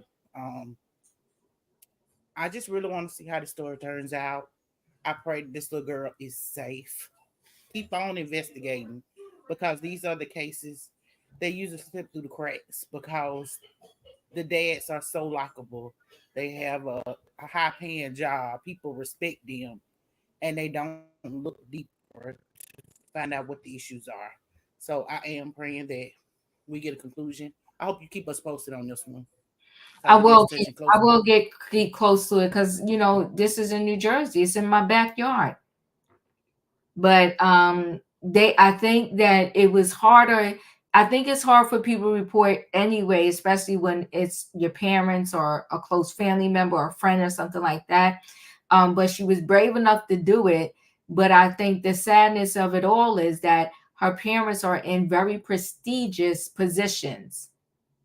And I think there was a lot of individuals that felt her outside of her parents that was hiding stuff. It was said that when Felicia was reading, the principal was told, this one was told.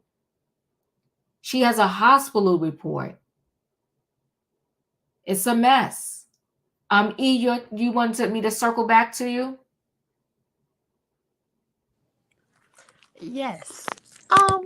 I kind of wanted to expound on where I felt Katrina was coming from because I haven't been in that situation. I hope to God I never experience it.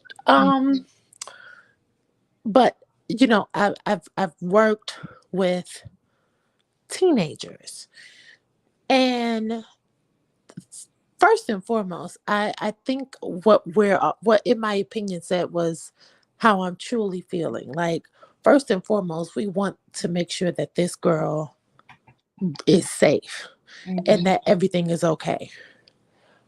But the reason I was connecting with Katrina is because you took the words out of my mouth, Steve. It's very unusual for that to be such a response, that type of force, that type of brutality. And I'm curious because the son lives there too. I want to hear everything. I want to see everything. I'm not condoning the force. I think that was excessive, but I want to know what triggered that response. That's why I say I need more information. I know that I'm in the minority. I accept that, but that's the reason why I want to know what made them lose control in that moment, being that they have these prestigious careers. And in order to get there, temperament should be a better part of how you conduct yourself in everyday life. What happened with this girl? What about that relationship made you snap? I want to know. And I'm not condoning what they did, but I want to know. And I just want the full picture. I hear you, E, but I go back to when Cat Williams was on Club Shay Shay, and he said, I want to say Shay Shay said to him, "Why do lie?" He said, or he said something like, he said, why do you think they lied?" or something like that. And he said, "Who knows why liars lie?" So it's like, to me, in this particular situation, these parents are who they are. And I believe that unfortunately, there's a lot of toxic people in the world, to the point where you could tell, to me, the toxicity when he's standing there at that podium acting like, all smug, in my opinion. And then for the people that were there at the conference, like, yeah. A Parenthood don't come with no book. Well, being a mayor didn't come with a book either, but you're doing it though, right? So my thing is that you have children that are, I want to say the girl is 16. I don't know how old their son is, but you got at least 16 years at doing this thing, and you can read. Now, although there's not a book, there's the internet. And no one in the 70s, I'm gonna say, didn't have the internet. In the 80s, they didn't have the internet. But whatever you face in life in this day and age with the internet and Google, and for you to use the excuse of you don't know, is ignorant. Because right now you can type in Google, "How do I feed my baby?" They're going to ask you, are you trying to breastfeed? You're going to bottle feed? You can get YouTube videos on how to get formula, make the formula, and all kinds of stuff like that. So for anybody to say in this day and age, to give the lame excuse of "I don't know," it's because you don't want to know. And you would rather use an excuse than to educate yourself. So you want to talk about, he talked about, if I'm not mistaken, on that podium, right? He talked about on that podium how he's educated and this, that, and the other. Well, you don't know how to do a Google search? You can Google search, "My teenage daughter is out of control, has a boyfriend. How do I handle it?" And I promise you, probably about 35 to 40,000 articles will pop up, to the point that you get exhausted reading them. And like Felicia said the other day, pause and pray, and then respond to him. What could this girl have been doing that was so incredibly bad that you're really going to stop? Her and the boyfriend, was they kissing? Was they having, you know what? All right. So you beating her upside the head, yelling and screaming, it ain't going to stop that, because you can't watch it 24/7. And the kids now, they doing it behind the bleachers, in the back of the school, in the school bathrooms. So you're not going to stop anything. So why don't you be reasonable and try to talk that thing out? And you're not going to beat it out of her either. Hey, Diva. They said that they unsubscribe to you and they can't like your video. Something is going on then, right? I wonder if they did, but people can still see the live, right? They can see it, but they said the counter is only saying one, and I'm looking at mine, it's only saying one as well. Yeah, I don't know what's going on, but usually if there's a problem, they would send me an email. I didn't get an email saying that this was problematic. I know a lot of words was in this. Let me see. Yeah, I didn't get a. I was gonna tell you that too, Diva. What? When I got on, it said 4 people watching, and I said, I don't think that's right, because people are obviously in the chat. I don't know. Something is going on with this video. I don't know if they don't like the words that are being said, which is crazy, Because I mean, I've been in videos where But everybody right now, please check and make sure y'all subscribe to Diva. She's really close to 35K, and we want to get her there before we end this show tonight. So if y'all could be a dog, just make sure y'all subscribe. Try to hit the like button if you can't come back and hit it later. But you're still on though, like it's still on YouTube. And it's saying, somebody wrote, when I try to like the video, it says resource exhausted and won't let me. I'm the only one with this problem. Yeah, that I don't know what's going on with my thing. It's crazy. It says 2 watching now. Yeah, it's been saying that for a while. I have told my opinion. I don't know what's going on. I have no idea. It's probably a glitch. Yeah, maybe it's a glitch. I don't know, but we'll carry on, right? Go ahead. Diva, if I may, I'd like to give some more intel on the soon-to-be former mayor. Marty Small's arrest and indictment record. Oh, shoot. Come on now, talk. This is from the Atlantic City Primetime Paper. 1993, he was arrested for manufacturing and distributing heroin and cocaine in the school zone. He was charged with second-degree, 5-year minimum jail sentence. Who's the mayor? Yeah, Okay, yeah. well, I stand corrected. Go ahead, keep Arrested. going. Well, he's part of the 13.2 now, right? Okay. All right, you shut me up, girl. Go on. on. I know that's right. He was arrested again in 93 for the same thing. In 1998, case number 990000618. Guess what? He was arrested for assault. Oh, come on now. You better talk about it. I am. Alicia, hold on one second. I'm going to let you finish. But see, I can connect with a pattern when I see one. Go ahead, continue. Come on now, let me finish, girl. Okay, I'm sorry. Come on now, come through. He was arrested. Wait, hold on, Felicia, we got to call you the reporter or something. Every time we do a story, you come in with the additional facts. But go ahead. I'm going to shut up. Go ahead. In 2005, he was arrested for assault, domestic violence, while he was a sitting councilman. Guess what? He beat his fiance with a crutch. Okay? 2006, unlawful election registration. 2009, election fraud.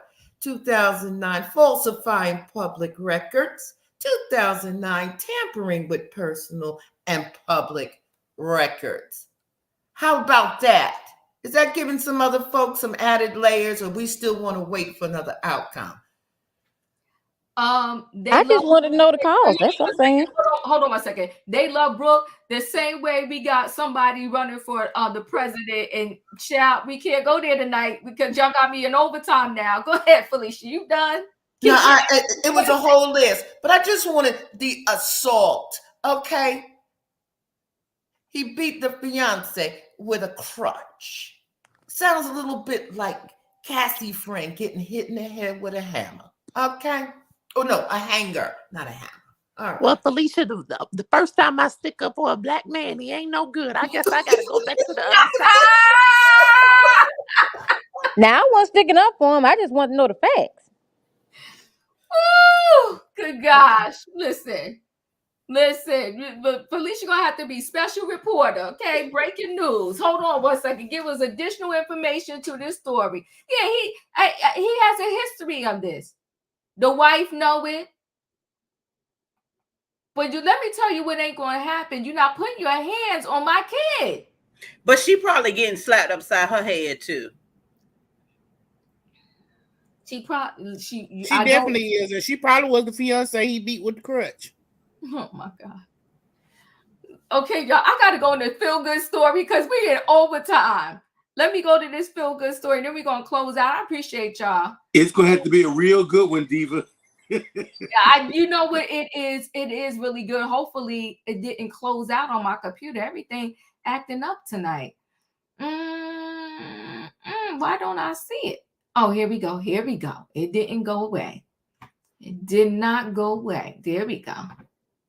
It's a really good story. About a friendship that has captured the hearts of staff and the students at an elementary school in Massachusetts. Now, this story shows that it doesn't always take a lot of words to form a special connection.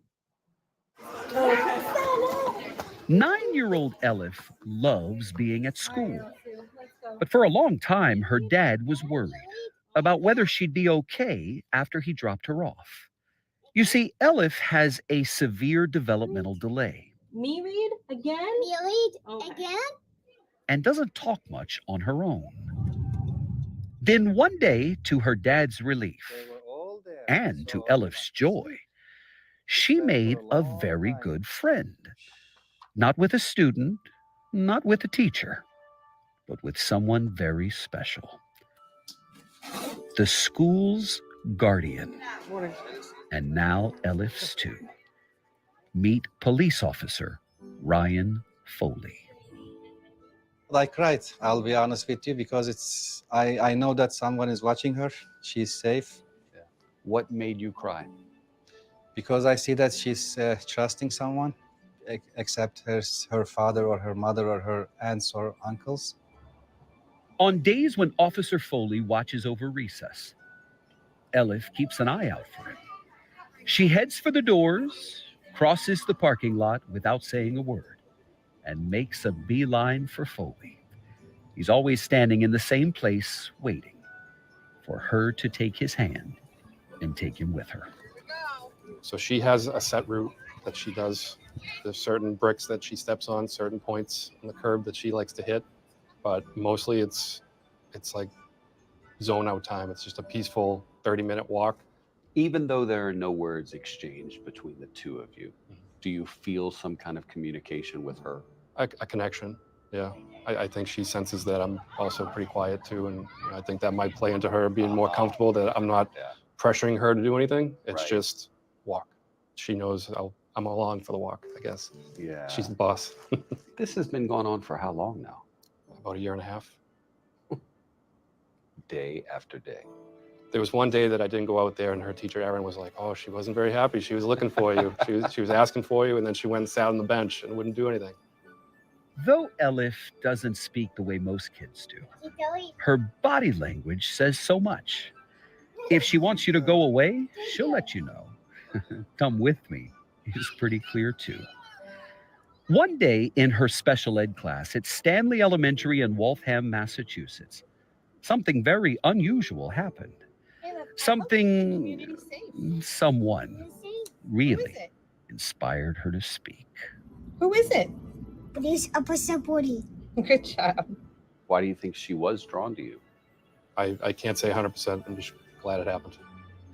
Her dad might have an idea. He says Elif has seen a photo of his father and her grandfather in a police uniform, back when he was a police officer in Turkey. Whatever it may be, it has brought so much joy to Elif's mom and dad. Hug, Sarah? Hug?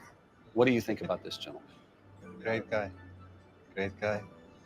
Best helper of Elif, best friend of Elif. And now I'm relaxed, 100% relaxed. I knew that she was in the good hands with the teachers and all the assistants, that everything. But when I saw that picture, I know that she's in safe hands. They are the hands of a father himself. Officer Foley comes from a long line of cops, but he is the first in his family to work at a school. Good morning. Good morning. Come on, buddy. No, Elif doesn't speak much. But this picture, it says all you need to know about a little girl and her best friend. I think every connection that I make at this school is special. This one in particular will live in my heart forever. Wow. And David, now that we've heard it, we can't unhear it. It'll live in our hearts forever, too. You say she doesn't speak much, but I think she speaks a lot when she's talking to him. It's a lifelong bond. Well said, well said. And guys, I'd like to thank Gail, who lives in the Boston area, a viewer of ours, who wrote to me and told me this story. It's a gem of a story. So thank you, Gail. And if you've got one that you'd like to send to me, write to us at deardavid@cbsnews.com. I'd love to hear about it. I like that, Dear David. Dear David. When you said I'd like to thank Gail, I'm like, what did I do? Yes, there are other Gails in the world. What a story. I am choked up. Ain't Oh my you know? goodness. What a story. What a story. And she ain't say nothing, but she said that police officer name. What a story. Listen, guys, I thank y'all for being here. I knew tonight was going to be a tough conversation. I labeled it "What About the Kids?" because, as Felicia stated, whether it's your neighbors' kids, kids in your family, your own kids, pause and pray. Have some compassion. Everything doesn't have to be so rah-rah and contentious all the time. It really doesn't. And you can find, we have evolved in life. You can find other ways to resolve and settle situations and problems. Think back to the story I told with the young man on the cruise ship, who allegedly, had too much to drink. And then, his dad approached him and he jumped, right? He jumped off. And like Felicia said, we didn't have to talk about it that night. This is no judgment. We never do judgment over here, right? So no judgment to his parents. It's education for the rest of us that, you know what, we could take a minute. And sometimes when you take a minute, you find out later it ain't even that serious. You maybe you don't need to talk about it anymore, or maybe you could talk about it with a more level head. I appreciate everybody for having this conversation. Thank you so much. I know it was rough. I know it was a lot, but I think we have to protect the generation that is coming up behind us so they're not walking around in this world so angry, so violent. There was another situation I want to say happened in New York. A 16-year-old, he went to rob this woman, pushed her off the steps, off the church steps, and she fractured her skull and everything. And it's like, why? Why? They learn the violence and all of that. Listen, guys, thank you so much for being here. I appreciate y'all for having the conversation. I hope we swung back the pendulum a little bit with this feel-good story. And they're saying it's allowing us to like again and subscribe again. I really appreciate y'all. So hit the like button. Subscribe, because I'm almost at 30. I'm 2 seconds from 35K. I really appreciate y'all. So good night and goodbye, everybody. Now see y'all tomorrow night for Trending Topics. Do not cheat the diva or